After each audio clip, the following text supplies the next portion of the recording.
অনেকেই আমাকে প্রশ্ন করেন, ভাই কোন দানাদার খাদ্য দিলে কি উপকার হয়, কোনটা কেন খাওয়ানো হয়? আজকের ভিডিওতে আমি খুব সহজ ভাষায় সেটাই বলবো, তাই ভিডিওটি সম্পূর্ণ দেখুন। প্রথমে আসি ভুট্টার গুঁড়া নিয়ে। ভুট্টার গুঁড়া হলো শক্তির অন্যতম ভালো উৎস। এটি ছাগলের শরীরে এনার্জি যোগায়, ওজন বাড়াতে সাহায্য করে এবং ছাগলকে চঞ্চল ও সুস্থ রাখে। তাই প্রায় সব ধরনের দানাদার খাদ্যেই ভুট্টা ব্যবহার করা হয়। এবার বলি গমের ভুসি সম্পর্কে। গমের ভুসি হজমে সাহায্য করে এবং এতে ভালো পরিমাণে আঁশ ও কিছু প্রোটিন থাকে।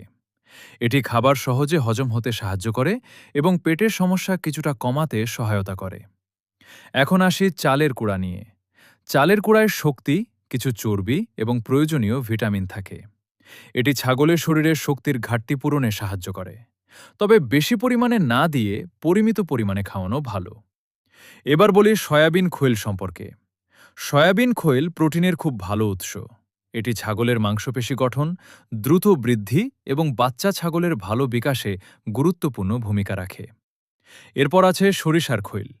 এটিও প্রোটিনের ভালো উৎস এবং শরীরের বৃদ্ধি ও স্বাস্থ্য ভালো রাখতে সাহায্য করে।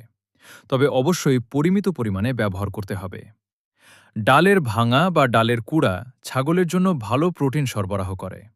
এটি শরীরের বৃদ্ধি এবং রোগ প্রতিরোধ ক্ষমতা উন্নত করতে সাহায্য করে। সবশেষে বলি মিনারেল মিক্স ও লবণ সম্পর্কে। অনেকে এগুলো দেন না, কিন্তু এগুলো খুবই গুরুত্বপূর্ণ। মিনারেল ছাগলের হাড় মজবুত করে, বাচ্চার সঠিক বৃদ্ধি নিশ্চিত করে এবং প্রজনন ক্ষমতা ভালো রাখতে সাহায্য করে।